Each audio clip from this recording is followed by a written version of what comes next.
Welcome to Corpse Club, the official podcast of DailyDead.com. I'm one of your co-hosts, Jonathan James, and I am joined today by Bryan Christopher, Derek Anderson, and Scott Drebit. Today is all about 2021 new releases. It's interesting because, obviously we always have, the movies we're looking forward to in a given year. But with 2020 being so unusual, we have a lot of movies and a lot of content to look forward to in 2021. So we're going to take some time and we're going to call some of those out. Some of them are going to be movies. Some of them are going to be shows or games or who knows, we'll find out. But I think the big thing is that with so much content coming out, it can get easy or it can be easy for some of these things to get lost.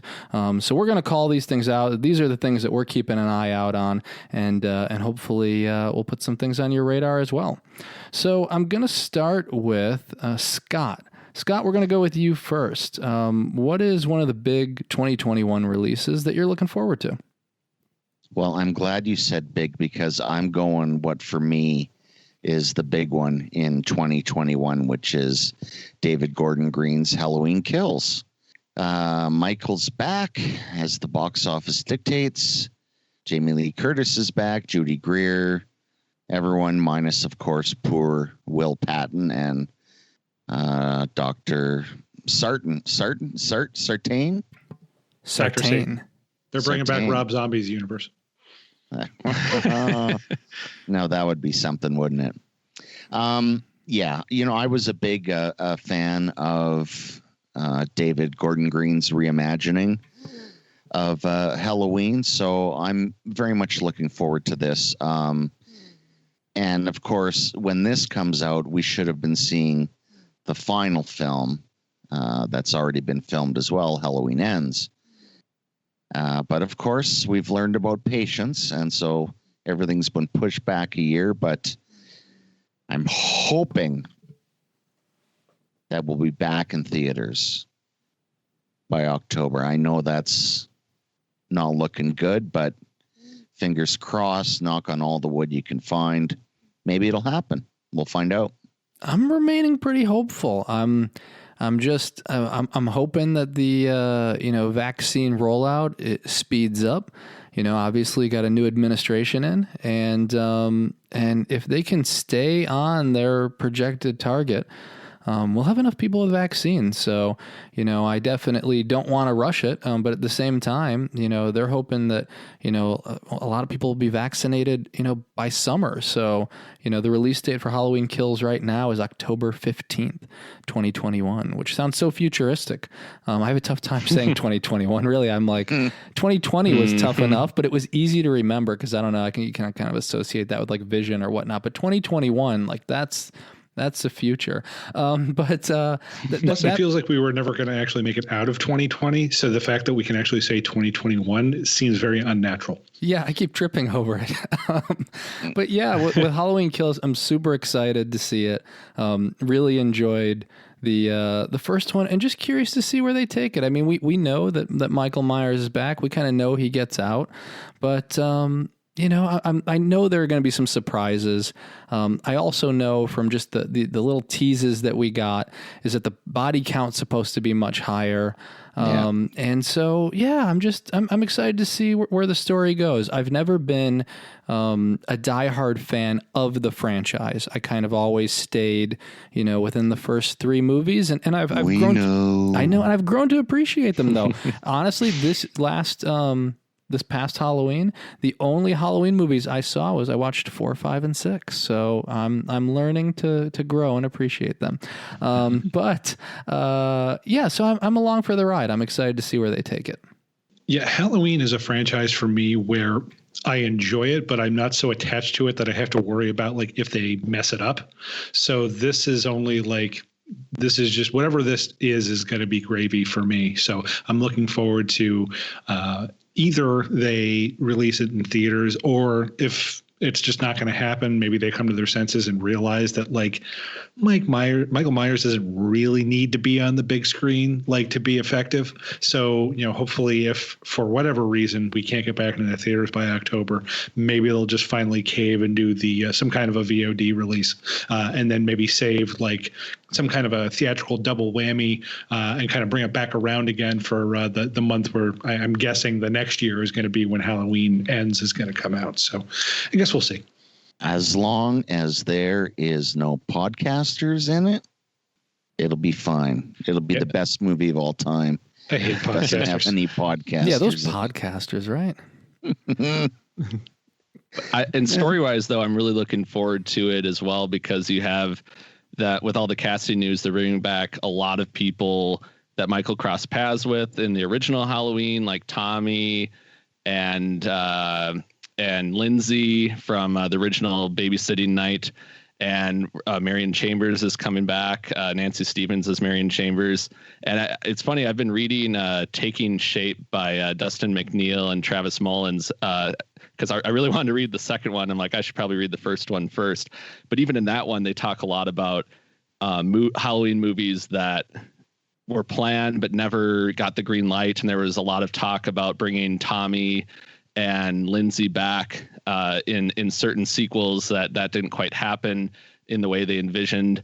And so I'm really curious. Like it kind of seems like they're really going all out on bringing back people from the original movies universe.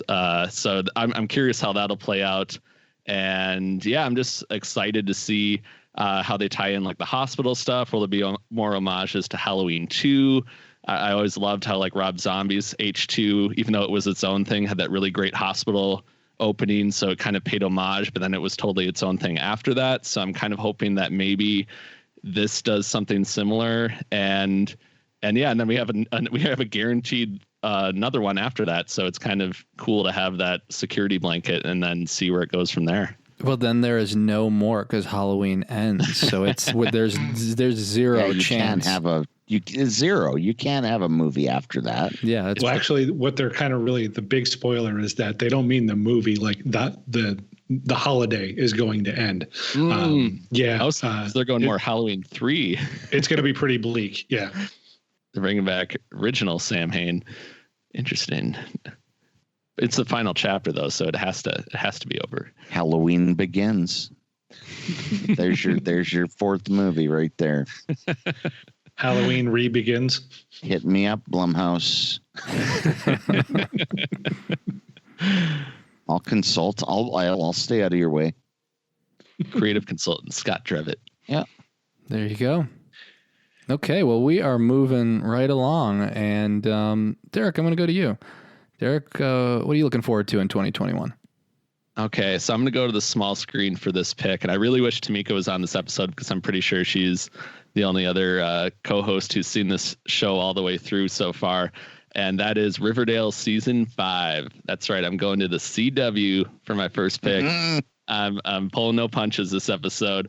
Actually, coincidentally, the episode that we're recording tonight, I just watched the Season 5 premiere of Riverdale, and it definitely is going into a little bit of David Lynch territory. They're actually going into some 8mm Nicolas Cage territory, which is kind of even out there. Archie. Wait, I'm going to need you to elaborate on that a little bit.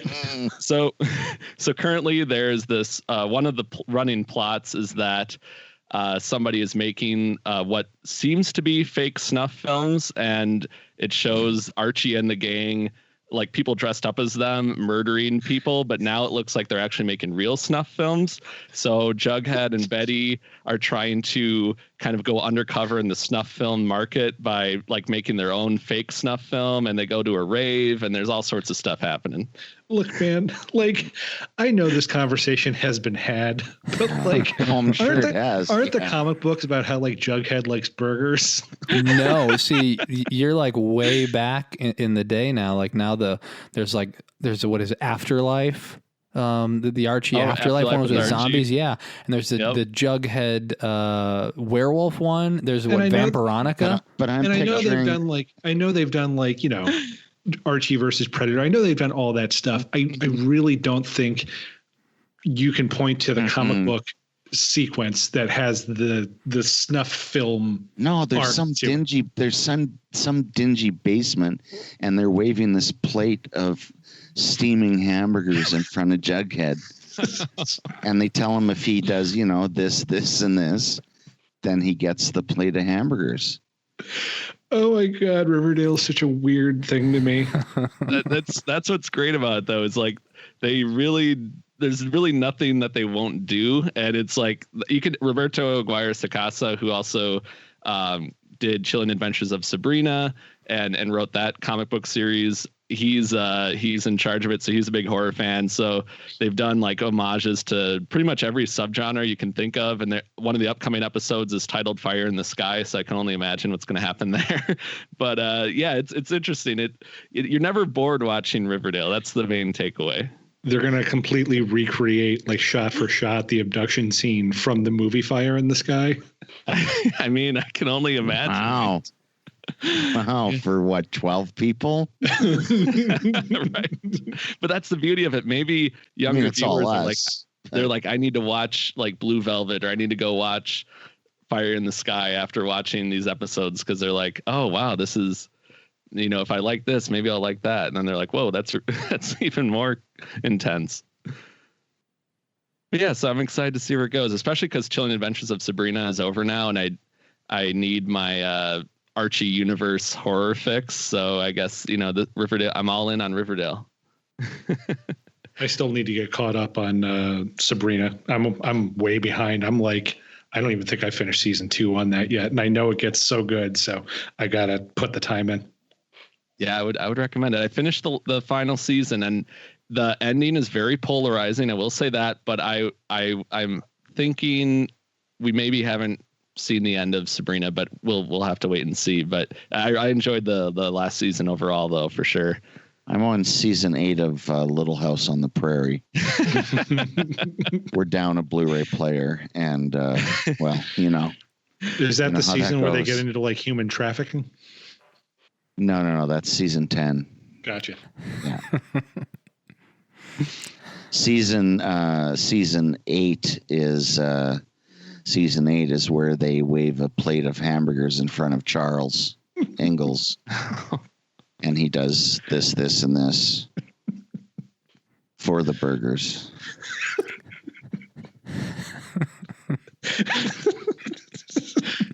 Yeah, it gets a little dark in the later seasons, if I remember. It does.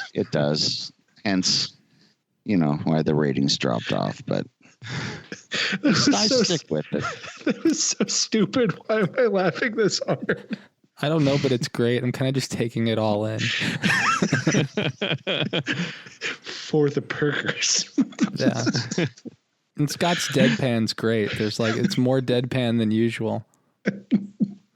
And you should be a creative consultant on Riverdale as well. Sign me up. I got nothing going on. Okay, so Brian. Joke's on you. They're paying you in burgers. Might not be a bad idea. It depends what burgers. I've done worse for less. Okay, Brian, we're going to turn it over to you. Yeah, Brian. And what's your first pick? What do you got? Hold on, I need a minute. Okay, I'm okay. I'm good. Something you need to know as I introduce this pick is that 8-year-old Brian got really obsessed with the Mortal Kombat video game franchise when it came out in 92. At that point, I was already a big horror fan, so the idea of a video game where people are just bleeding all over the place and spines are getting ripped out, I was hooked from the very beginning. I even made my parents buy me the Sega Genesis system instead of Super Nintendo because I had heard the Super Nintendo version didn't have the blood. So I was very, very intense on this game. I also remember really anticipating the movie. I was the kid who bought the VHS of all the techno soundtrack from it and was just playing it ad nauseum. I think I drove my dad insane. And the movie itself, I've come to appreciate kind of it as it's kind of the campy version in the same way that Batman 66 is to the Batman franchise. Like it's a goofy movie. At the time, I was kind of disappointed because like they completely I think rushed over like Scorpion and Sub-Zero stories. They're in it for like 5 minutes and then they get killed off. So I'm really looking forward to this year, the new iteration of Mortal Kombat being directed by Simon McCoy and produced by James Wan. I think this is going to be really fun. It's got a really cool cast: Louis Tan, Joe Taslim, who I'm really looking forward to seeing as Sub-Zero. I don't think they could have picked a better guy for that. Mehcad Brooks from Supergirl is playing Jax Briggs, which I think is an interesting choice, but I think it's going to work. And from what I can tell, they're really leaning into like the hard R for this. They're going to have fatalities, but I also feel like they're also going to dig into the some of the background of the characters a little bit more. I'm getting hints that there's going to be some good interactions between Sub-Zero and Scorpion, so that they actually kind of get into that story. And I'm really excited about this. I think the only thing that gives me pause is that they're kind of bringing in a new character, unless this is one that had been in some of the later iterations that I'm just not familiar with. It's going to center on Cole Young. That's, I guess, who Louis Tan is playing. And he's kind of this MMA mixed martial artist who is going to find out about like his hidden background. And I don't know if we need a new character, or we might find out that he's going to be tied to like, maybe there's a reveal that he's a character that's we know and love all along. I don't know. But all that to say, I'm really excited for seeing where they take this, and I guess in April we're going to find out.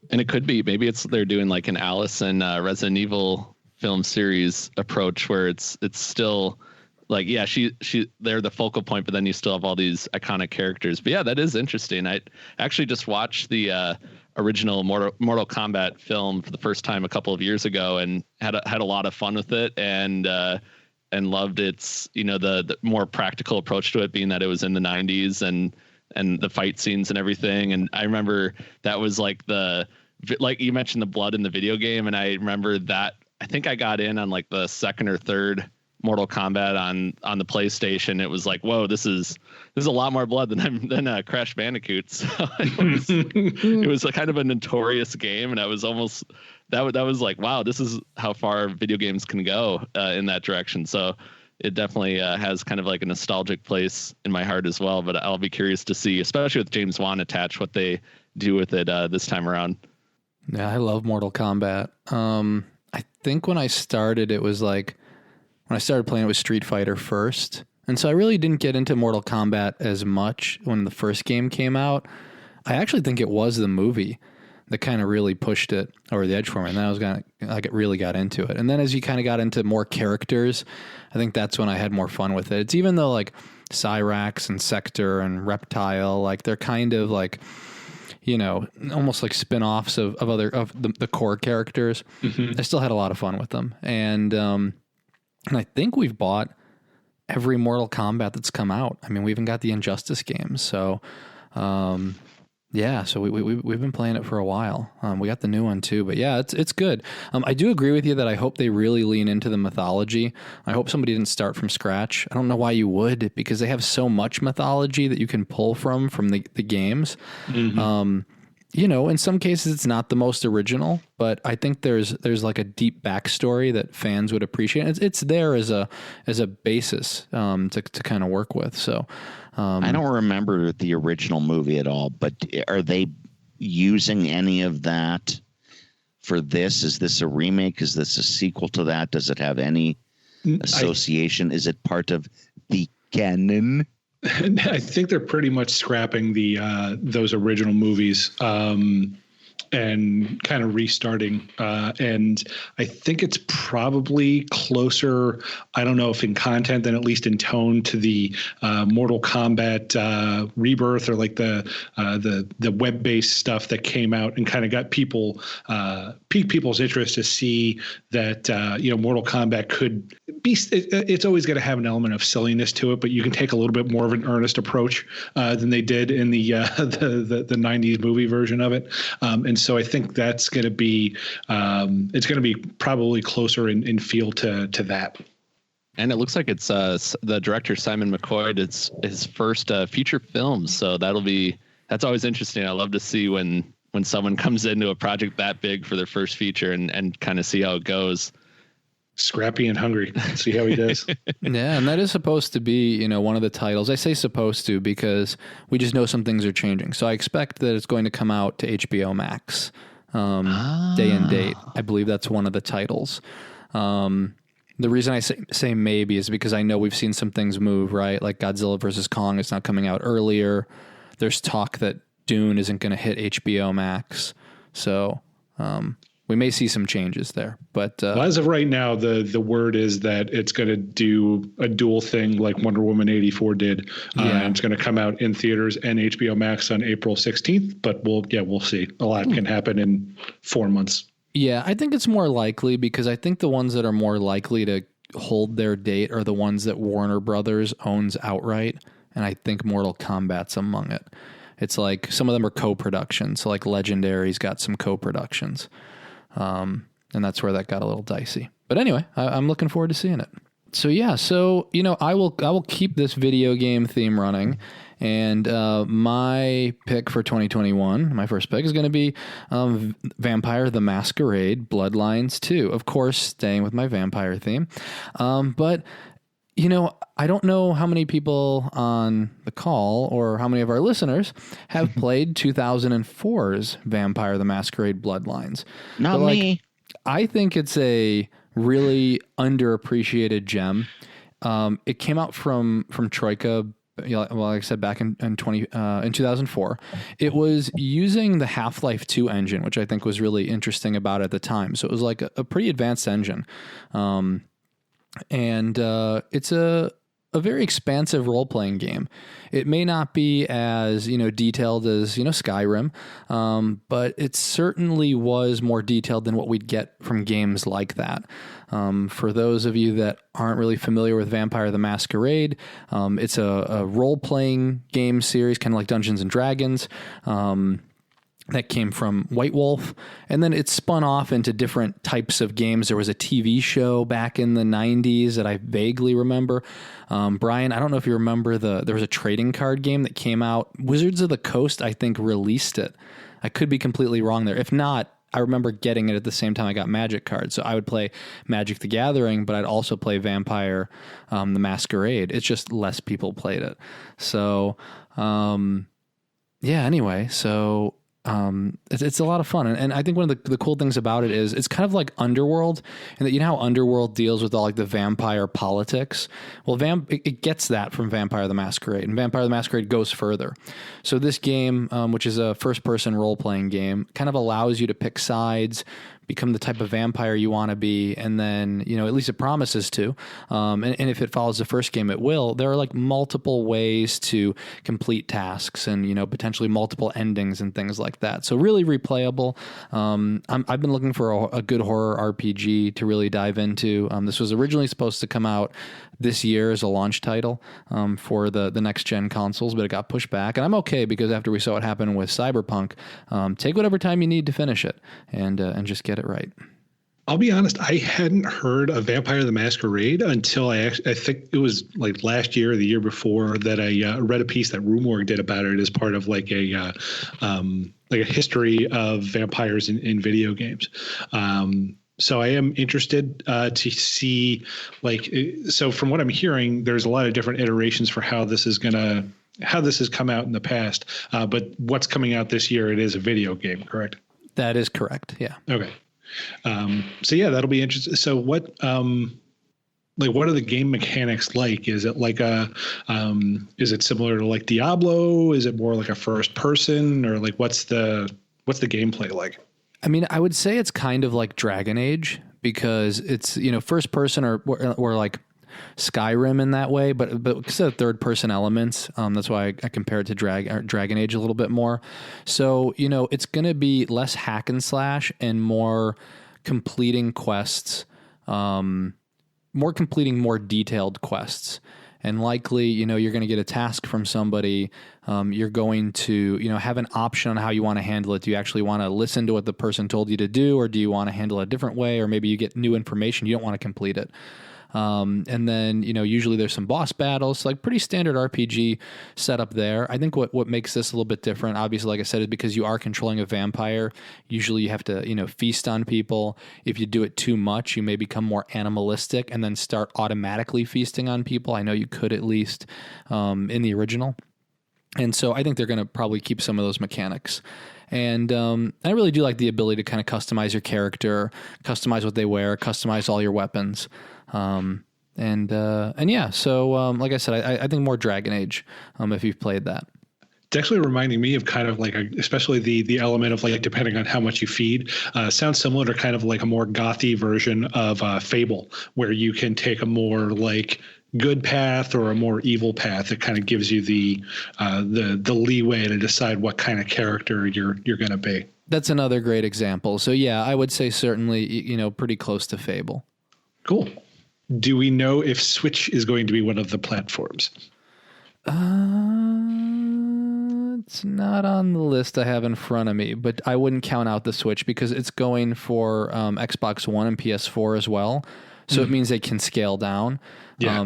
And even then, there's rumors of an upgraded Switch coming. So, hopefully it'll come out for it. I don't want to have to buy another Switch. I want it to be on my Switch. I mean, it might be. I'm just saying that there's. You should have got that PS4, man. We could have been playing Friday the 13th.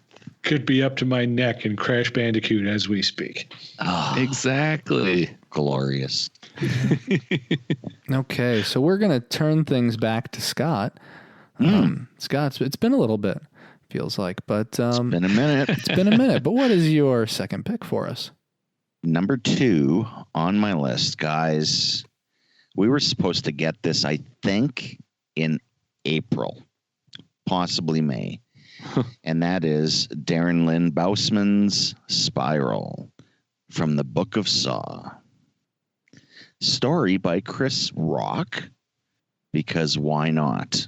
Mm-hmm. Samuel L. Jackson, could be a prequel, could be a sequel, could be a sidequel, could be a nightquel. I don't know. But that one is very, very high on my curiosity list because I think having that outside influence, first of all, of Chris Rock coming up with this story gives it an exciting element. Whether it's successful or not, who's to say? But the prospect of it, I think, is very good. And then having Bousman back in the fold, who people will say, directed 3 of the better ones of the series and knows what makes the series effective. He's back. So I think combining those elements together, I'm really pumped for this one. As am I, which is why it was one of my picks that you just stole, you rat bastard. But yeah, I'll be honest, I lost interest in the Saw franchise pretty much after the first one. And this one is actually making me interested to enter that world again, just because it does seem like it's going to get more into the back into the mystery side of it. And I do like the idea. Like it just really seems kind of off the wall for me to have Chris Rock and Samuel L. Jackson potentially in some way involved in the Saw universe. So I'm really looking forward to it. I'm also kind of like, what's I'm almost scared because it's really weird to think of the potential of like a Chris Rock or a Samuel L. Jackson getting caught in one of a Jigsaw style trap. Like that really, the idea of like one of them getting killed in that, I don't know why, kind of really bums me out. So it's going to be something where I think it's going to have my attention if for no other reason than to see like, are we going to have to see like one or both of these guys end up in a very painful and bloody end? Well, I'll tell you what I think based on, I was looking on IMDb and Chris Rock is billed 4th. Ooh, okay. And Samuel is billed 2nd. So I'm thinking Chris has written himself a really good death scene. I think that's what we're going to see. But he's first on the Wikipedia page. Oh, The law of averages. But yeah, I'm excited for this one too.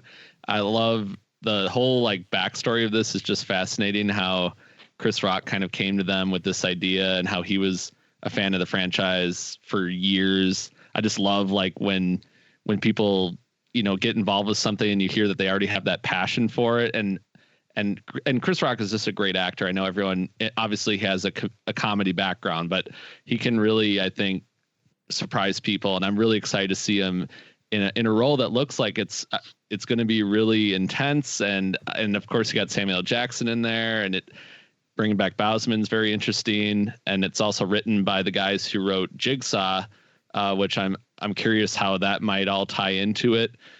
So yeah, there's a lot of, this is like the most curious movie I think coming out next year, where it's anything like you don't really know what's going to happen. You don't know where it's going to fit in the franchise. You don't know where it's going to potentially lead after the movie is over, as far as sequel potential. Like there's so much genuine mystery around that. And I feel like we don't get that very often, especially for a new entry to a long running franchise. So just for that reason alone, I'm so intrigued. I also feel like it's the one that could be like the biggest train wreck, which is another reason why I'm intrigued and want to go see it. Right. That's always a fun factor. Yeah, I mean, this is another one of those series where it's like I'm here for the ride. I'm good. They could do anything. I'm here for it. I will say that right now I have the release date as May 21st, 2021. And that's not bad. Yeah, and we'll see if that holds. I think anything that's in the first half of the year has a potential to move. So just keep that in mind as we talk about them. Yeah, and that's of course accepting that time will be moving in a fluent and constant manner this year, as opposed to last. It might be it could be a Tenet situation. Has anybody seen Tenet yet? Nope. No. I saw it over the weekend. Now I'm just kind of not seeing it out of spite to Christopher Nolan. Yeah, we'll show him. Yeah, that's right. There you go. You see if I walk to Dark Knight Rises ever again. Yeah.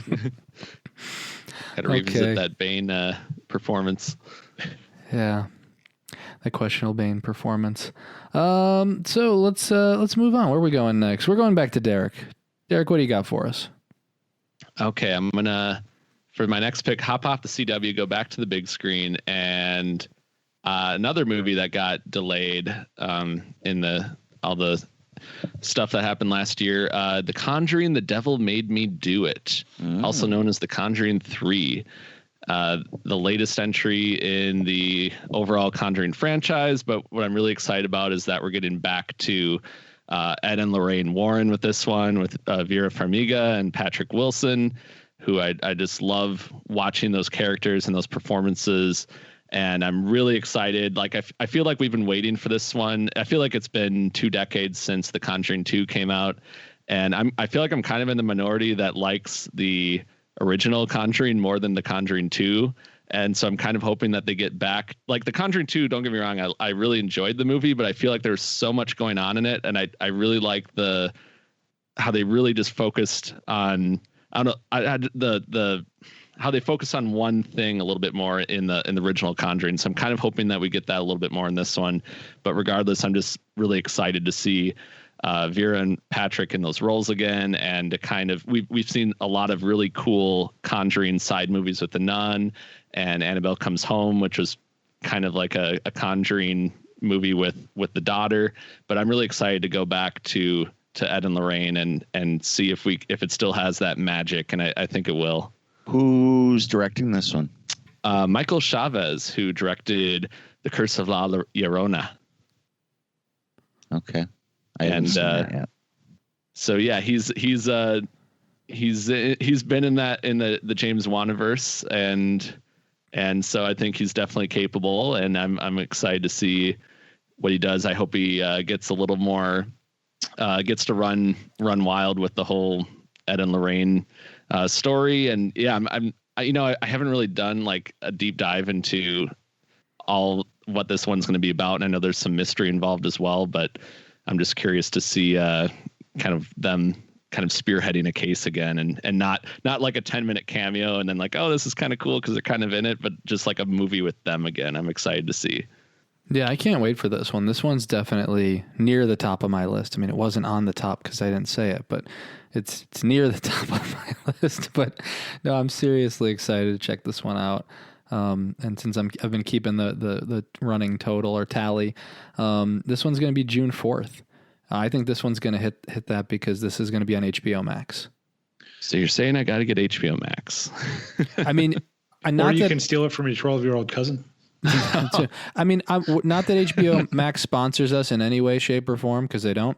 But like, there's really, if you're going to want to watch new movies this year and you're not going to go to the theater for a while, like HBO Max is bringing most of their theatrical movies. So like, I mean, unless you have something against the picture quality or like business practices, I mean, then I understand that. But otherwise, like if you're looking to see these movies, like that's the only way you're going to be able to see them without going to the theater. Are there any distribution companies that HBO Max is not buying from? I mean, you're only getting the Warner Brothers title, so you're only getting everything Warner Brothers was set to release to theaters is now also like for the entire year is coming to HBO Max. Okay. So like from the Matrix, I think was the last one that's like set for November or December. So Matrix 4 all the way down. Interesting. Wow. Now you just threw Matrix out there. Now I got that to think about. Yeah, I wasn't going to say it. That's why I figured I'd sneak it in right here. Is there an official title for that yet? I think it's Reloaded. Reloaded. No, I don't think we've seen anything besides some behind the scenes photos. Yeah. Another one shrouded in mystery. Okay, so where are we? I'm getting lost. I'm in the Matrix. We're back to Brian. Brian, what do you got for us? So I am going to do basically 11 movies in one because I am really looking forward to, I think Shudder has a really cool idea that I think has kicked off last weekend, if not it's kicking off this week. And they're doing their 11 weeks of movie premieres. I really like this idea because I'm more... There's not as many like single movies that like I wind up really anticipating for like a long period of time. I actually had a pretty hard time putting this list together just because I find that I'm better at kind of just when the mood takes me checking out a movie and hopefully getting surprised by ones that I stumble on. So this is kind of primed for me to be able to do that. So it starts in January and there's just each week there's going to be a new movie premiering. So it's going to be as of the 14th, The Hunted premiered. And then on the 28th, we get The Queen of Black Magic. February 4th, we get A Nightmare Wakes. On the 11th, we get After Midnight. On the 18th of February, we get Shook. On the 25th, Derek, we get The Dark and the Wicked. Nice. On March 4th, we get Lucky. On March 11th, Stay Out of the Effing Attic. On the 18th of March, we get Coco D Coco Da. On March 18th, we get Slacks, and that's with 2 X's. And it is literally about a pair of killer jeans. So, yeah, I'm definitely going to check that one out. Now we're talking. And then they wrap up on March 25th with Violation. Shudder is always kind of putting out new stuff, and they're good about also doing like surprise drops and things like that. But I don't know. I like this idea of them saying, I think they kind of knew like, hey, you're probably going to be stuck in for this first quarter of the year. Mm-hmm. You're not going to be getting out to many movies, so we're going to have a nice slate for you to be able to stay in with. So I think actually. I'm going to challenge myself to keep up with these and watch each new one each week. I'm already behind because I haven't watched Hunted yet, but I will get that before The Queen of Black Magic comes out next week. And then I'm going to try and keep up with it. Yes. It's funny because I told myself the exact same thing because I every year I feel like I fall behind on like when favorites lists come out. So I saw this and I'm like, oh, this is great. It's like a movie of the week on a cable network, and I can just it feels more like an event and I can keep up with it. And then, yeah, I still need to watch Hunted, but I'm like, okay, I'll get back to that. I'll watch that. And then I'll watch each one every week. What you should do to hold yourself accountable is you should watch Hunted so that you can catch up like immediately. That is true. Like after we record. No, while we're recording. Just.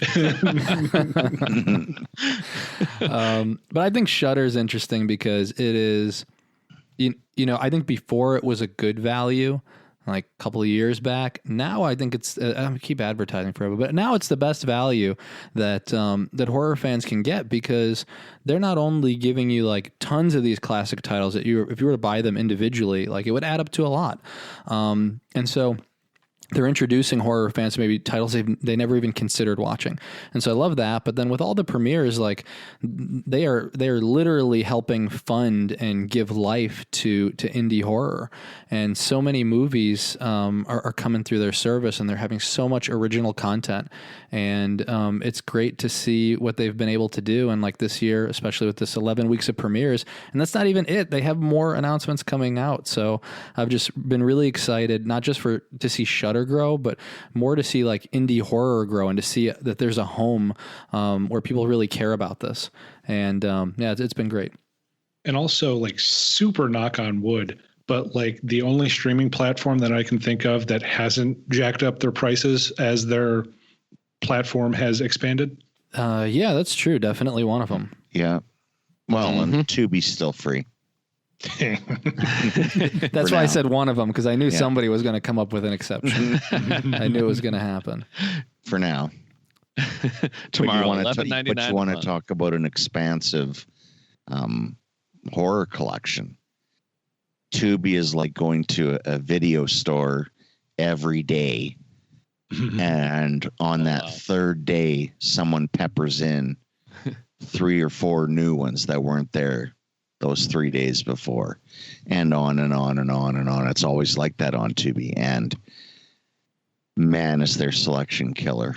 Nice. Yeah, I need to check that out a little bit more often. I've been on there a couple of times, but I know their collection is vast in the horror genre. Indeed, vast. And I'll always do anything that gets that video store feeling again. There you go. I love how it started as a Shudder appreciation and turned into a Tubi. Brian, your pick got hijacked. Hey, it's okay. I'm good with the positivity. We can keep it going. Yeah. Oh, that's true. Yeah, man. Feel it. Okay, but now we got to move on. So now that's all the time we had. My next pick, I'm going to stay with video games. I promise it won't be for the entire run, but it's going to be Resident Evil Village, or Resident Evil 8. Resident Evil 7 was on my favorites list back in the day when it came out. And when did it come out? 2017. How has it been so long? But it is really one of the best horror gaming experiences I've had. Resident Evil, kind of took a page from the Silent Hill book, specifically with that demo that came out that then, from Kojima, that then we never saw as a game, but inspired them to go first person. Resident Evil 7 is first person. It's on VR as well, which it's really good. But it's, Texas Chainsaw, Evil Dead inspired, and then kind of slowly morphs into more of the Evil Dead and love, but keeps it away from the action oriented gameplay that really kind of killed the series for a while, and just went back to its horror roots. And it was really great. So I'm super excited for Resident Evil Village. It's a direct sequel to Resident Evil 7, and it's moving the horror to Europe. So, we have folk horror influences. It's a completely different vibe this time around. And I'm really excited for it. It is more, as far as I know, it's more next gen. So it's specifically for the PS5, specifically for Xbox Series X. I believe they're going to be doing some kind of VR as well, but I haven't heard any announcement for that because we don't know what they're doing for PS5 VR, even though we know it's coming. But anyway, hey, Jonathan. Yes. Is it going to be on the Switch? Oh, I didn't say Switch. but anything's possible because they don't have, maybe there's some exclusivity windows, but, and for a while, Capcom had an exclusive Resident Evil deal with Nintendo. Remember, they had Resident Evil 4 hit the GameCube. So, I mean, so it could certainly happen. But for now, as far as I know, Switch hasn't been announced. But like, this should be a killer game. So I'm really excited for it. I love how you humor him. I mean, honestly, Such a good host. Honestly, though, these days, especially too with movies, like I have no idea when they're going to be out. With video games, like they could make any system. Nothing would surprise me at this point. Actually, I think Jonathan knows better that if he were to react to it, like the way he reacts to it is actually more deflating for me than if he had gotten like annoyed or told me to go to hell. Like by playing along with it and like genuinely, giving me an answer. Well, that's no fun. And I think he knows that. And I think he's doing it on purpose. I mean, there might be a slight percentage of that. Kernel of truth. So I salute you, you magnificent bastard. The Resident Evil games are an interesting series for me because I'm familiar with them. I've got a good friend that plays them a lot, and he's got a Twitch stream, and I've watched him play before. But I myself have only ever played Resident Evil 5, never played any of the other iterations, like not a second of any of the other ones. And I know they've done a couple of remastered versions, so I think I feel like I'm a bad horror fan for not having done those. So I think at some point I'm going to need to pick up some of those remastered versions and give Raccoon City a go. Yeah, Resident Evil 7 was something, my dad and I played through, gosh, I think it was last year, like 2018 and kind of 2019 a little bit too. But that was like the scariest video game experience I've ever had. It like ever since like watching my uncle play Silent Hill back in the day. And it was, I hadn't played it since like Resident Evil 4 back in high school. So it was really cool to come back to the franchise, but I just loved the way that they handled that game and the first person perspective. And I'm really happy that they're kind of following Ethan Winters from number 7. So it's kind of like it seems like a direct sequel to what happened in the 7th one. So I'm hoping that some of that like really diehard horror and immersive horror will carry over into the new one. But it's like, that's the game that's going to make me buy the PlayStation 5, I think, when it becomes more readily available, and maybe hopefully when it drops down in price a little bit, because it's like, after playing the 7th one, this is a must-play game, and especially since they're kind of continuing that story to some extent. And I'm just really excited to see what creepy stuff they conjure up this time. Yeah, I really hope for people that are thinking of the Resident Evil franchise, and you think of either the more recent games, or you're thinking of the movie series. I'm hoping that either the TV show that they're working on or the movie is going to be closer in spirit to 7. And based on how well it was received, I hope we do get that, because it's true horror first, and there is some action, but not to the same degree, obviously, we saw in the Paul W.S. Anderson movies, even though I do like those too. So I'm not knocking those. I own I own all the movies, so there, and I've seen them all in theaters. Heather's not here. You don't have to defend him. I would defend them without Heather. It's a great series. You are defending them without Heather. Yeah, I am. Heather's always she's always next to me. I always pretend she's next to me. This didn't get creepy at all. Right? Are we recording? We're not recording, right? This was the demo. Some kind of like creepy, like bizarre cardboard cutout that Jonathan made of Heather that he always sits next to him while he's recording. Don't other people do that? Like, isn't that a normal thing? So our new podcast. Yeah. Okay. So we need to reset. Jonathan James. Yeah, we need to reset. So welcome to Corpse Club, everybody, the official podcast of. But no, we'll start again with pick number 3. Who are we going with? We're going with Scott. Scott, what is your third pick? I am so honored. Here's one for me that just came completely out of left field. I had no idea because it is still an ongoing series, or it was up until a few years ago. Not one that's particularly well loved, but I am very fond of the first movie. And now we're getting a remake of Wrong Turn.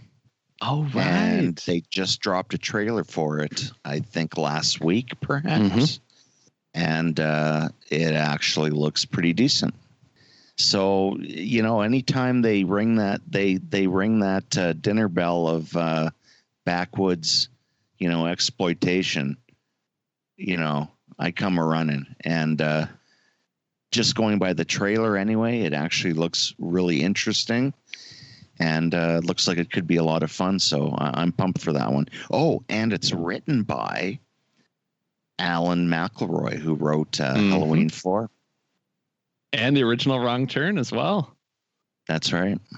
Yeah, I'm really excited for this one too. Actually, I'm not completely caught up on all 6 Wrong Turn movies, but I love Wrong Turn 2 that Joe Lynch directed. And I think the first Wrong Turn also is really effective, and Eliza Dushku in that one is really good as well. So yeah, I'm really excited to see them hopefully kind of go back to what those movies did so well, and the fact that they're bringing back the original writer, I think is really encouraging. And it's just like one of those franchises that can be so much fun, but also like you can take a really serious horror angle with it too. So I'm really excited to see what they cook up in this one, pun fully intended. And who's going to take offense with, oh no, they're redoing Wrong Turn. Like they ruined it. No one's going to care. It wasn't particularly well loved in the first place, even though I loved it from the very first time I saw it in the theater. But how it got, 6 sequels, I have no idea whatsoever. But anyway, it looks fun to me. And yeah, I'm looking forward to that one. It's weird. I've never seen any of the Wrong Turn movies because I've got this idea in my head that it wouldn't really be my thing. But then I think like backwoods cannibalistic mutants would 100% be my thing. So I'm not sure like how that idea got into my head. I need to visit this franchise in the near future. And I don't know, maybe this will be the nudge towards doing that. Maybe it'll be really weird and I'll watch the remake first and then I'll loop back around and watch the original series. There you go. Why not? It's never too late. I'm a loose cannon. You are.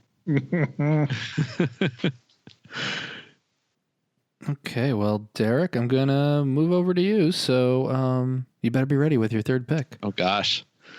All right. No pressure. I'm going back to the small screen. Oh, always pressure. I'm going back to the small screen with my third pick. And this one's a little interesting because it's actually a show that has 1 foot in 2020 and 1 foot in 2021 because it started at the end of the year and it's still ongoing.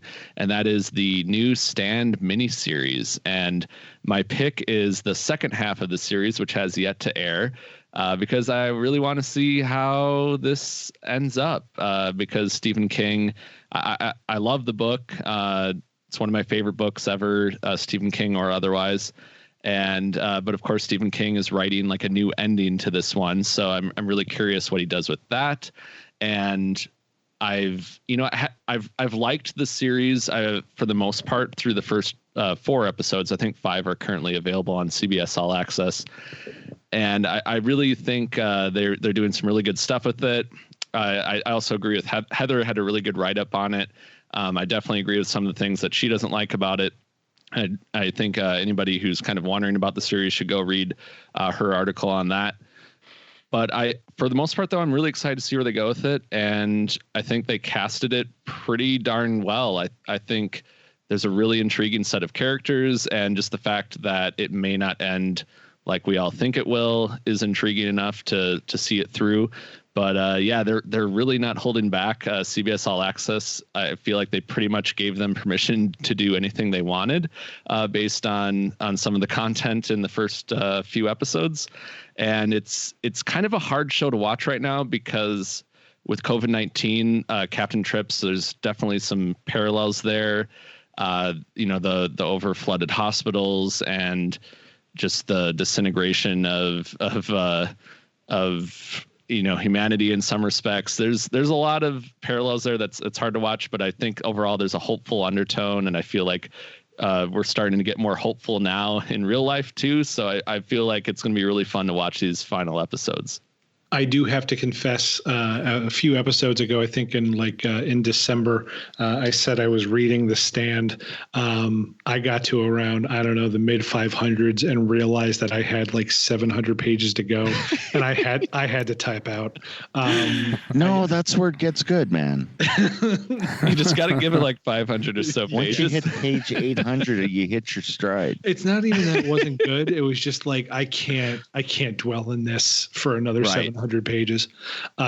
So yeah, I'm gonna shelve that for a while. I don't know. The Stand is one that I have been trying to read ever since like literally I was around like 10 or 11 years old, and I just can't get through this one. And it's not just because of the length, because I did get through it.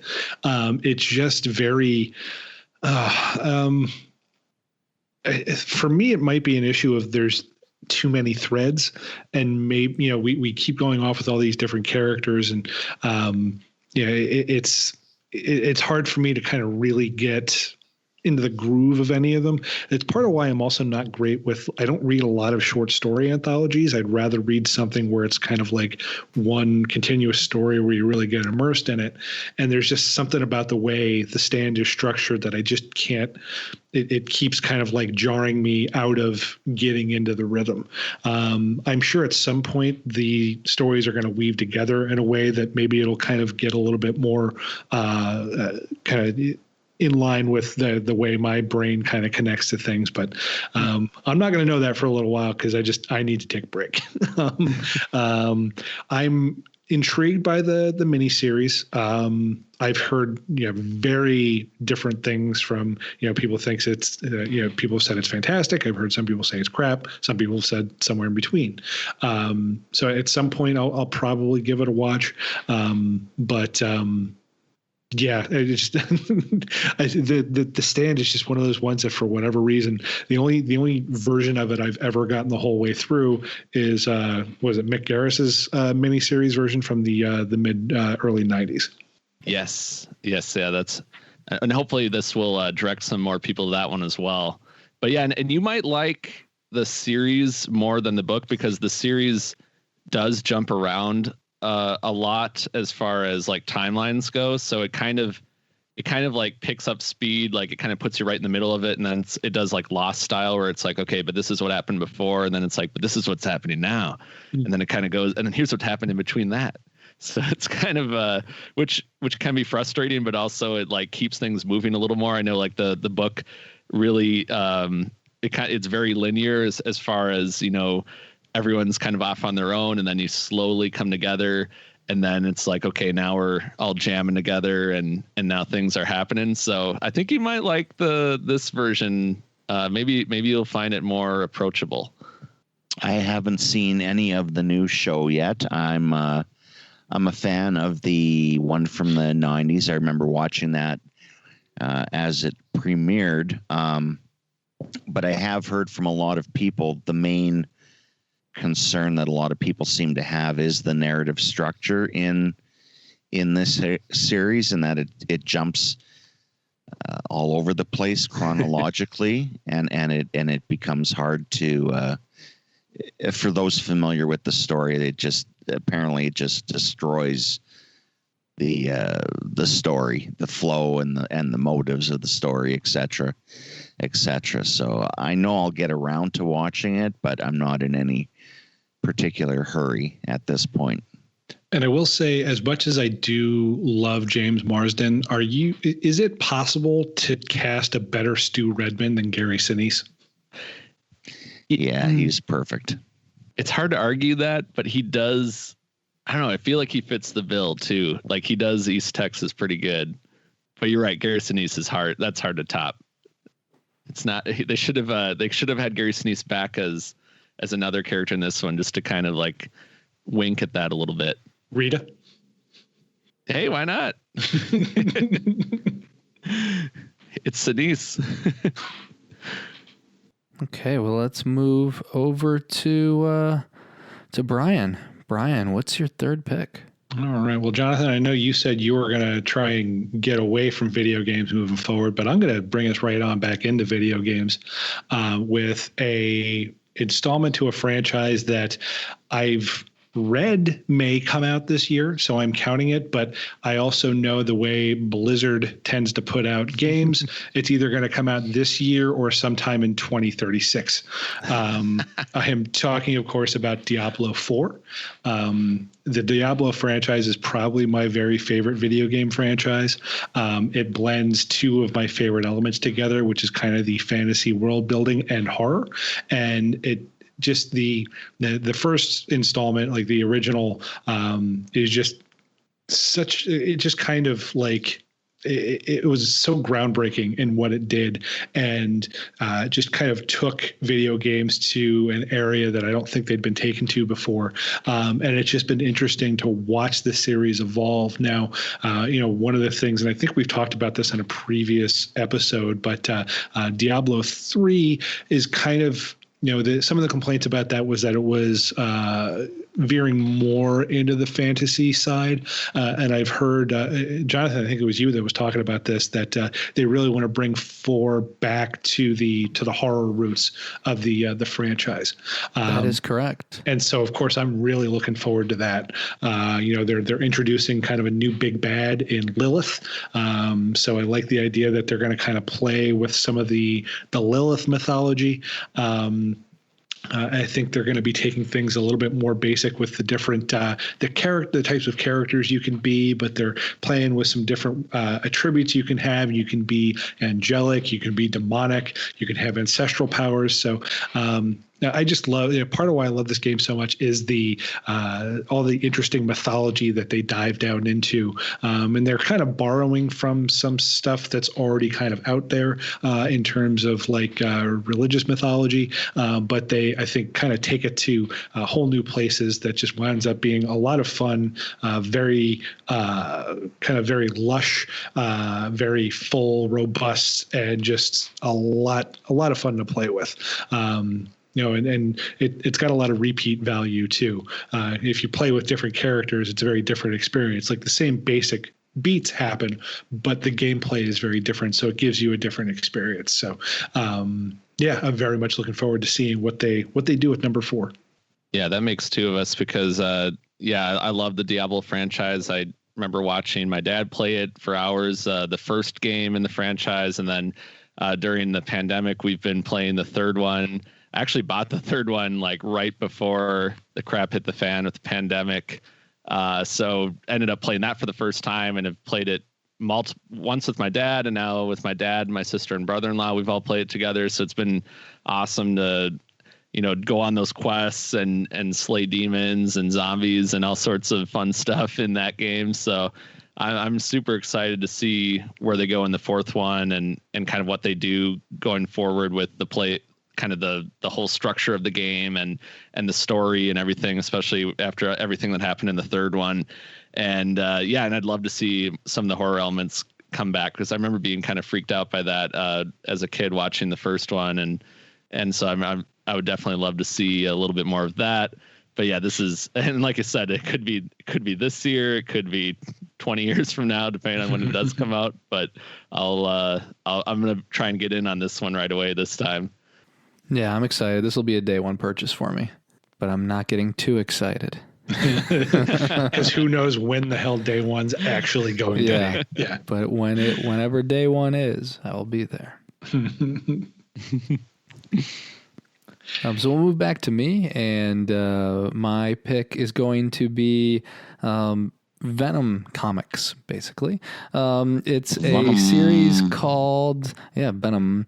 It's going to be a Venom series called King in Black. And for those that haven't been reading Venom recently, it's written by Donny Cates, gorgeous art by Ryan Stegman. And they've basically, kind of reinvented and kind of revolutionized the story around Venom. If you know Venom from the 90s, after, kind of separated from Spider-Man and the Spider-Man comic book series. They had like the Lethal Protector, title. And so he was kind of a street vigilante, maybe like the Punisher. We also had some things where there was like Planet of the Symbiotes, where, they would go in more crazy places. We did see a little bit more of that with Flash Thompson, who becomes Agent Venom. So we've been following that. Eventually Flash Thompson comes back from the war and they're like, here's this Venom suit. And it's a pretty cool series. So if you haven't read Agent Venom, then you should probably read that too. As I could spend the next 2 hours talking about Venom comics. But after Agent Venom, you have this new series that follows Eddie Brock. And like I said, it does a lot of different things with the character, not only in terms of like Venom and his abilities as like a superhero, but then in terms of what the symbiote does to Eddie, what Eddie's family structure's like, without giving spoilers away. And then I also think it really increases the scale. We saw him in space and like Venom Space Knight. He's with the Guardians of the Galaxy, but he's kind of involved in their adventures, right? But here the scale's been really big. We're introduced to this character called Null, which is the king, hence the King in Black title, the king of the symbiotes, and he's coming to Earth. And like I said, it's just, to me, it's a really fun story. I like that they take Venom out of the like street vigilante type character and move him into this massive world. It's one of the top selling Marvel comics now, and it's going to wrap up in early 2021. You always had the line on the best comic book like series, like when you mentioned the what's the one with the Hulk who Immortal Hulk? Yeah. Like that's like on the top of my list of things I need to check out now. Now this sounds like one that's going to be amazing. If I didn't know any better, I'd say you were knowledgeable about comic books, Jonathan. Maybe just a little bit, but there's so many good comics, and of course, only scratching the surface here because we're talking about the big ones. But indie horror comics are like, there's so many good stuff coming out of Image and Boom. So like if you're like, okay, well, I've read all the horror books and played all the horror video games and seen all the movies and TV shows. I don't know how you could, but let's say you did, and you're looking for new stuff. Please, give comic books a try. And do you generally read them electronically then too? So you just kind of like a streaming service, you just keep reading it on a screen and get access to so much more that way too? It's a little bit of both. For ease of reading, I mean, I have thousands of comic books, so physical comic books. So like, I love collecting them. There's, especially if you're like going for the older ones, like there's the comic book smell, like you can't beat it.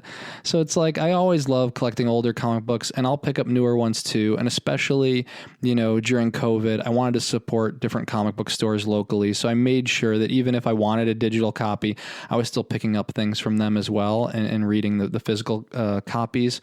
When I'm traveling, it's a little bit easier to put on digital because I can take 2 or 3 graphic novels, and like I'm on a 6-hour flight. I can't take, a backpack full of comic books. I mean, I could, but it wouldn't be as easy. So, loading it up on the, laptop or tablet, it just makes it easier. So I do a little bit of both. But certainly it is worth picking up physical when you can. In terms of the collecting side of it, like, do you have a white whale? Like, is there like a certain comic that you've always had an eye out for and either haven't been able to find or has just been too expensive or anything like that? I mean, Action number one. Well, the funny thing is that like, I mean, in the 90s, there used to be tons of there used to be tons of like card conventions for like baseball trading cards, but it would be baseball card conventions. And then they would also have like people who like had comic books, and it would be like Beanie Babies, and like you wouldn't necessarily see a lot of Magic the Gathering. Like that was a little bit later, but like I remember going to different conventions, and like they would have like the first the first Spider-Man, Amazing Fantasy 15. And like back in the day, of course, it's a lot of money. They wanted $500 for it. But it was only $500. So it's like, I mean, now the thing is like 15,000 or something like that. It's like, there's no way I can afford that. But like back then it was like 500 for some of those copies. So like I should have just told my dad like, hey, these are going to be worth a lot. But the weird thing is like the markets drop out on so many of these things. It's like baseball cards. Like my dad bought baseball cards all the time. Like the starting lineup, like baseball figures, and like the value in that, like a lot of those dropped out. Some of them, like if you go back far enough, like they're still worth some, but a lot of the values dropped off. Whereas like comic books are just going up because of the Marvel movies. It's like I have an Iron Man #1. Before like Iron Man was a movie. But I wish, Amazing Fantasy 15, Amazing Spider-Man #1. I mean, I got the first Venom. I got, I have some good comics I'm happy with. I got like the first, Fantastic Four with the first Silver Surfer and Galactus and Watcher. So like I have some like comics that I'm really happy with. The run I was proudest of looking back was when I was living in Jamaica. I did the whole run. It just coincided with the Phoenix storyline that John Byrne and Chris Claremont were doing of the X-Men. And so I had that whole entire Phoenix storyline with Byrne and Claremont, and up to and including, of course, the Dark Phoenix that they've tried 17 times now to capture. Yes. Yeah, I think that's right. That was my and then I found out years later that a couple of those in that run were worth some pretty good money, not 15,000. Yeah, do you still have them? Oh, geez, no. Oh, see, I knew there was going to be a sad part of this. Well, of course, it's me. There's always a sad part. Oh, I got a sadder story. It's not that sad, but so my grandmother, because I didn't know that I got a lot of my like comic book geekiness from her, but apparently I did. So my grandmother was telling me about how much she loves. This was years ago. She told me how much she loved comic books, and like they didn't know in the like 30s and 40s that like comic books were going to be a big deal.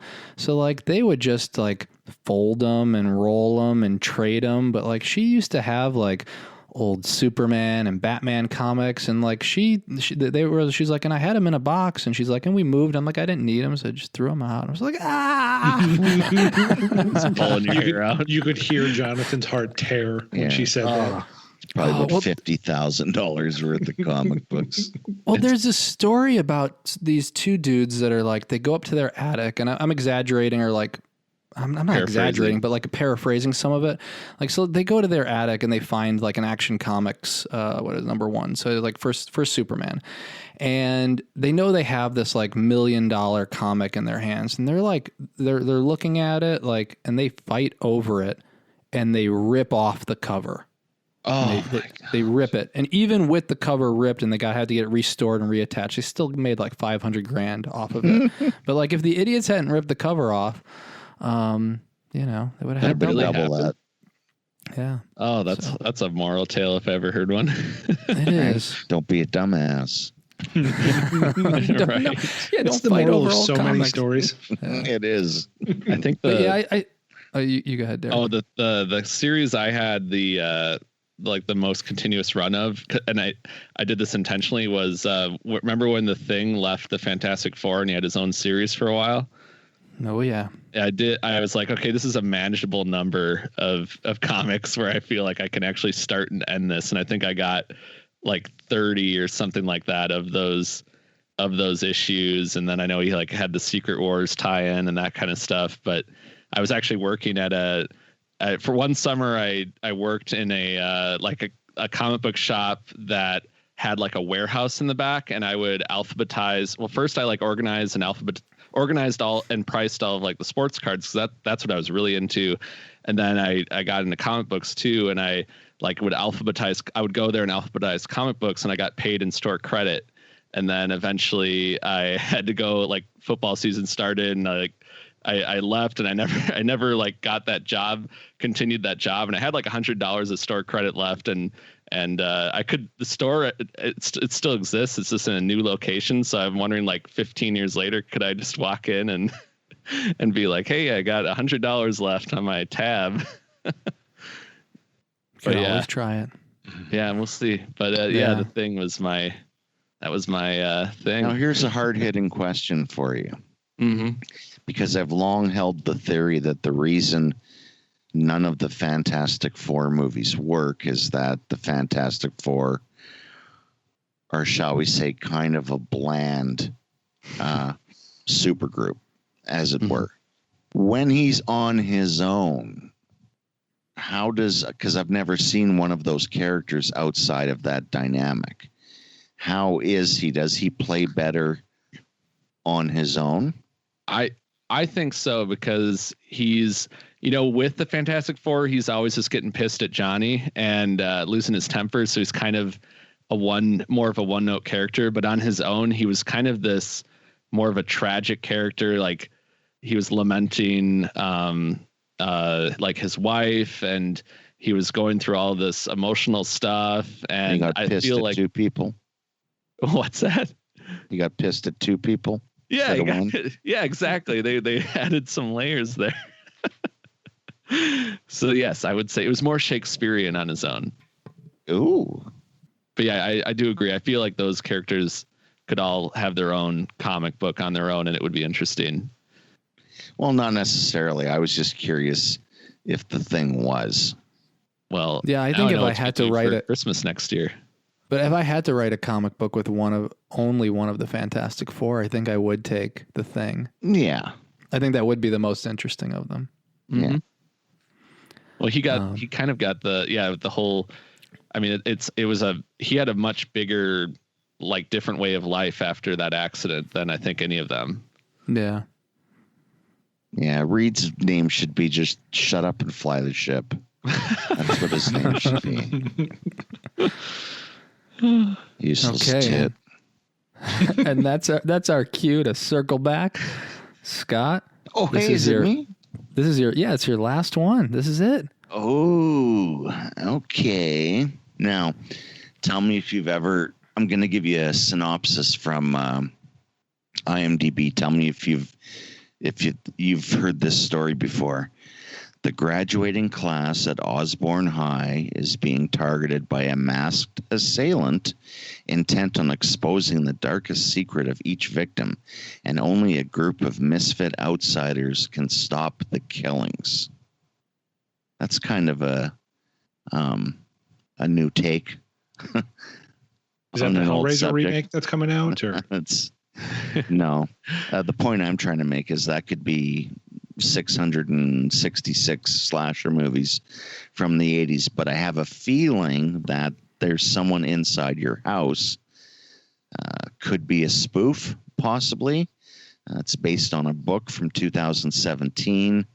It's hitting Netflix in February, but why I'm excited is it's directed by Patrick Brice, who of course made Creep and Creep 2. Okay, yeah. For just a couple examples. And he's a terrific director. And if it's more of a straightforward horror narrative as opposed to the handheld found footage style of the Creep movies, he managed to pull off scares there. And so I'm really quite curious. This is my big curiosity question mark one of the new year, because I only just learned of it today. And, because of his involvement, I'm very curious as to how it's going to play out.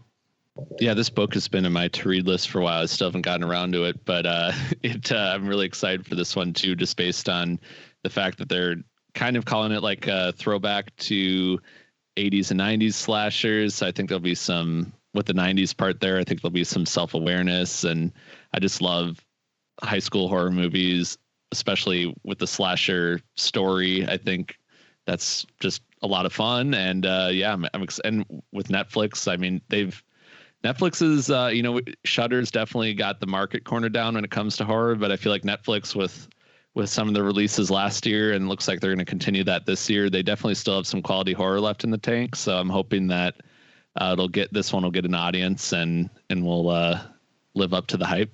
And I'm interested to see how Patrick Brice will kind of evolve, because I liked Creep. I loved Creep 2. I actually enjoyed Creep 2 a lot more than the original one. So I'll be interested to see if kind of that trajectory continues for me in terms of I just think the second one, he was a lot more, I don't know, I think things evolved, where in the first one, it was kind of a lot of one note stuff that ended in a really great ending, and that's kind of what makes that movie memorable for me. I think it was a lot more intricate and just a lot more sophisticated in the second one. So yeah, I'll definitely be interested to see if that continues as he moves on to this next venture. It's because it had that Duplass peen, isn't it? Exactly. Yeah. Mm-hmm.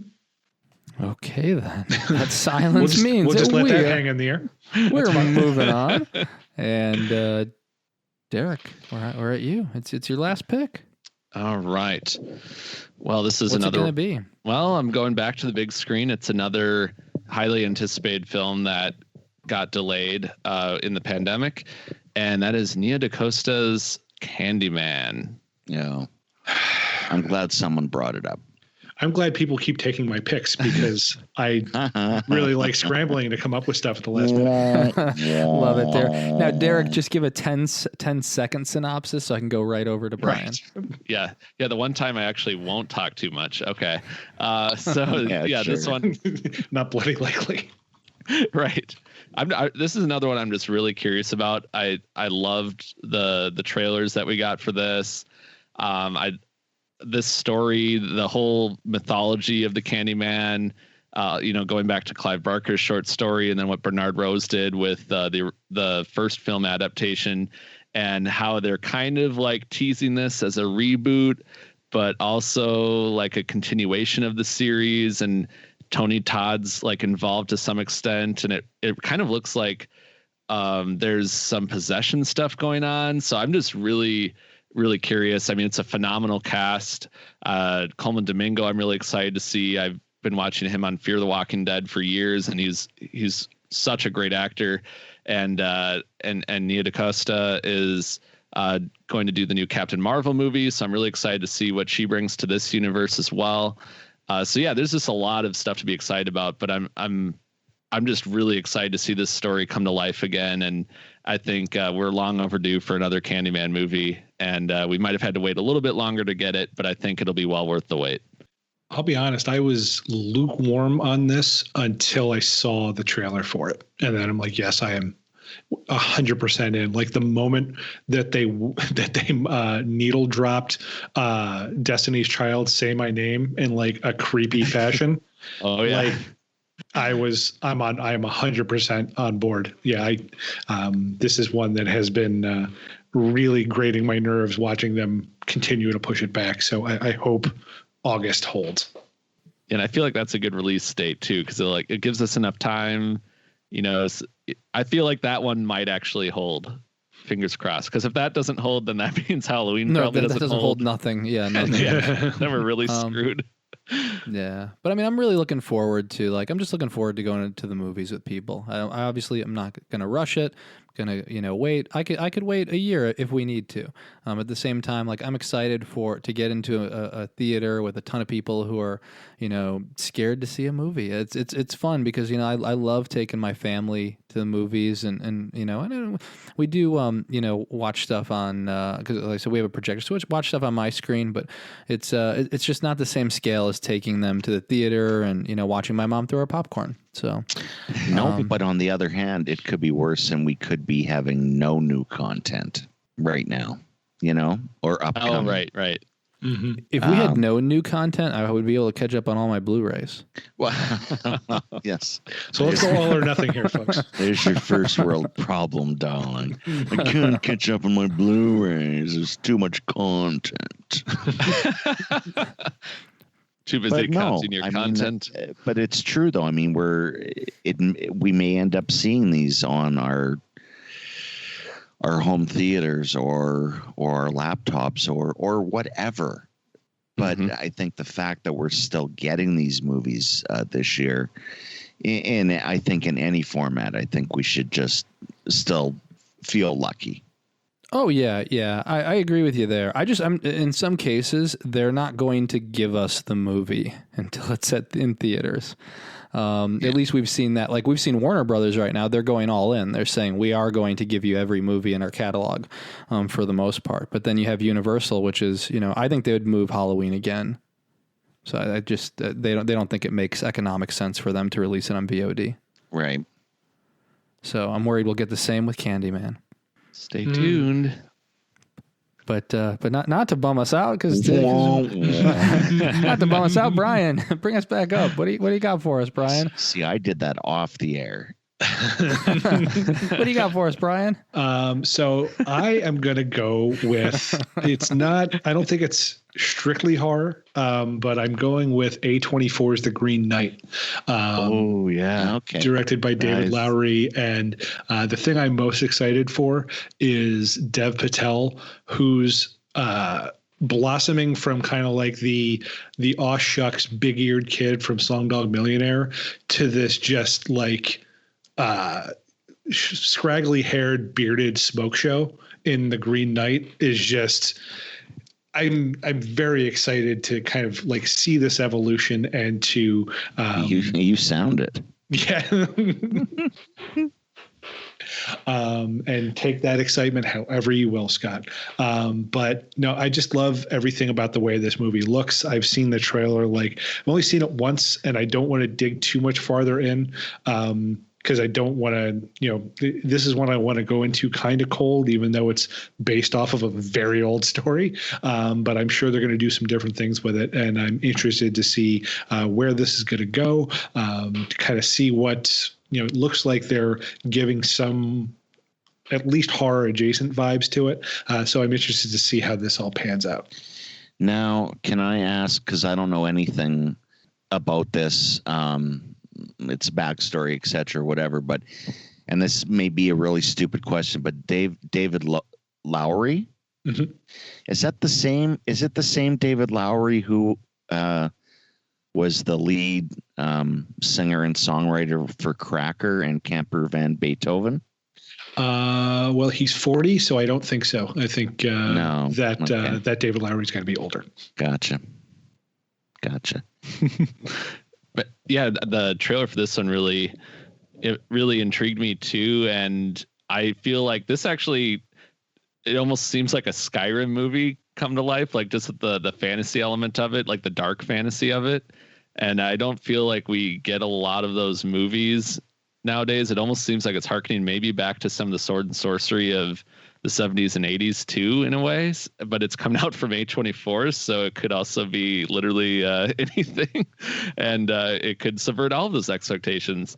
This is another one where I'm just really curious to see like how much horror is in it, how much fantasy is it, and just the whole. I'm sure there's gonna be some amazing set pieces in it as well.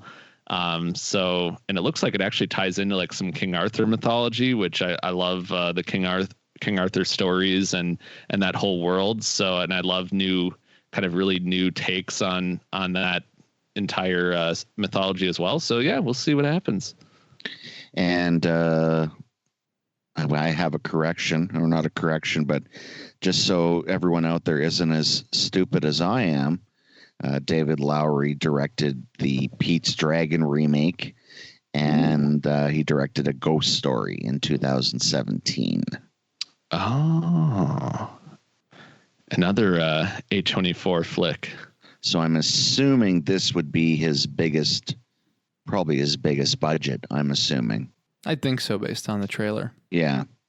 Looks like, I think this and Pete's Dragon would be up there with just for the CGI on the ladder, but I think Green Knight looks like it's a pretty slick production.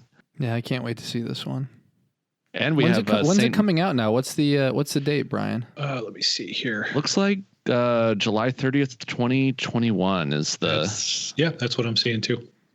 Okay. So we got some time. It's in the safe zone potentially. Yeah.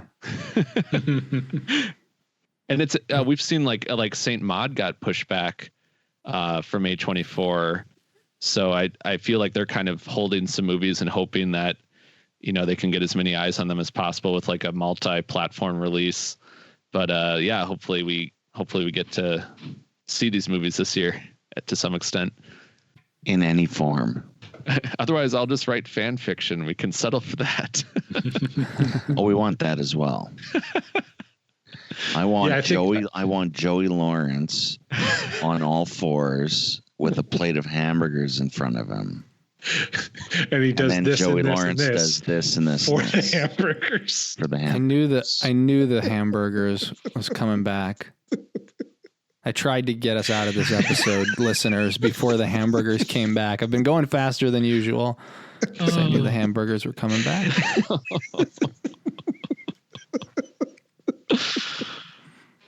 Okay.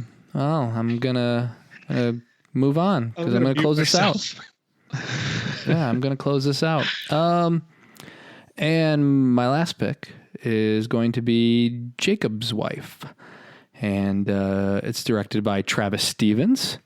Oh, yes. Who directed Girl on the Third Floor. Excellent directorial debut back in 2019. Obviously, he's known as a producer before that. And it just, I was really, like I said, I really loved his debut. I wanted to see, what was next from him because he's worked, with so many... it was Cheap Thrills and We Are Still Here and so many other movies. And now to see him, taking the reins as a director and he's been doing a fantastic job. So I'm like, I'm all on board with this. Plus the cast. I mean, it didn't even need to have this cast, but the cast is the icing on top. And it's Barbara Crampton and Larry Fessenden. And you got Bonnie Aarons as well from The Nun. You got CM Punk. So we got a lot of people here. And, take a chapter from Scott's book, his playbook. Here's the synopsis. It's Anne, married to a small town minister, feels her life has been shrinking over the past 30 years. Encountering the Master brings her a new sense of power and an appetite to live bolder. However, the change comes with a heavy body count. So who's the Master? That's all we know for now. I mean, I purposely have not been digging into this thing because I don't want to know a lot, but it will be making its premiere, Derek. It's at South by Southwest, right? It is the virtual edition. Yeah. The world so it's going to have its world premiere there. I'm really excited for this one. So we will be seeing it, especially if you're attending the festival. We'll be seeing it sometime soon. So in March. I won't, but I hope to see it soon after that. Yes. I hope it gets a quick pickup. But I'm super excited for this one. Yeah, and of course, Stevens, of course, produced so many great movies in the 2010s that I think made our favorites list time and time again. So the fact that he's directing some of these movies now is just icing on the cake. Yeah, that's great. So, thank you very much, guys, for joining me and sharing some of your 2021 picks that you're excited about. Always a pleasure. Hopefully our listeners have a few new things on their radar. And, I also want to take a minute. I want to, give special thanks to my co-hosts and then also people that reached out. My grandfather recently passed away due to COVID. And so I haven't been on the last few episodes. I took some time off of Daily Dead and but I did manage to put together my favorites list where I had mentioned that. So some people had reached out and I just want to thank any of our listeners or readers who reached out. And what I want to say is because a lot of people had said, hey, like, let me know if there's anything I can do to help. And, and I thought what I would mention is that, for me, like, I'll be okay. And I think that, one of the big things and the important things for me is that, if you're listening to Corpse Club right now, maybe, and not even maybe, I hope that you're in a scenario where like COVID's not close to you and that you're staying in your bubble. And like, I do hope that's how it is there and that's not affecting you at all. But as it gets worse, it's impacting more and more people. And for a lot of people, it's creeping closer. If it's not impacting, your family, it's somebody that you know and their family. And so what I want to tell our listeners is to just, be extra careful. If you can do anything for me, be careful. We're so close right now to a vaccine. and we just got to hang out a little bit longer. And I'd say, so definitely take care of yourself. And I'd say the other important thing to do is, some people aren't as close to their family, either geographically or because, they just don't talk as often. You never know when the last time is that you're going to, speak to a relative and a loved one. And so, make sure to, take a minute, make that phone call, see how they're doing. And I'd say another thing you can do is, and maybe you've already done it dozens of times, but take that extra minute and, just try to remind people the importance of wearing a mask, the importance of staying in, give them some of the facts that maybe you have ready at your fingertips, or send them links. But like I said, I lost my grandfather, who I was really close to. We had another extended family member who passed away recently. If you've had anybody that's gotten sick or has passed away from COVID, it's not a great way to go. And, I really don't wish it on anybody. So I did want to thank everybody, like I said, who had reached out. And like I said, if you can do anything for me, really just stay inside, stay safe, keep your family safe, and talk to your family and let them know how important it is. We're close to getting out of this. And so I am super excited to get together with all of you for including my co-host here, for special events. I'm excited to get to the movies with people, obviously when it's safe. So, like I said, hopefully it's today you can hear there's a little more hope in my voice, maybe, especially than for the fact that my grandfather passed away a few weeks ago. And that is, it's today we're not recording on the day that we release it. It's Inauguration Day, and so I feel a little bit more hopeful. Today's been a good day, and like I said, so I hope we can continue, and I just wanted to pass those words along. And then with that, I want to thank Bryan, our engineer. We always want to thank him as we close this out. Another episode of Corpse Club comes to an end, and so thank you, Bryan, for helping us out each and every episode. And as always, we want to thank our listeners, including those who sign up for Corpse Club membership, those who listen to Corpse Club, those who visit Daily Dead, those who, share our links on social media. Thank you. You can catch up with us anytime. We're at corpseclub.com. We're at dailydead.com. And, if you want to get in touch, you can reach out anytime. Contact at corpseclub.com. We're always happy to hear from you. On Twitter, we're at Daily Dead News. We're at Corpse Club. And we're on Instagram and Facebook under Corpse Club as well. Thanks again for listening. Please be safe. Take care of yourself. Take care of your family. And until next time, stay scary.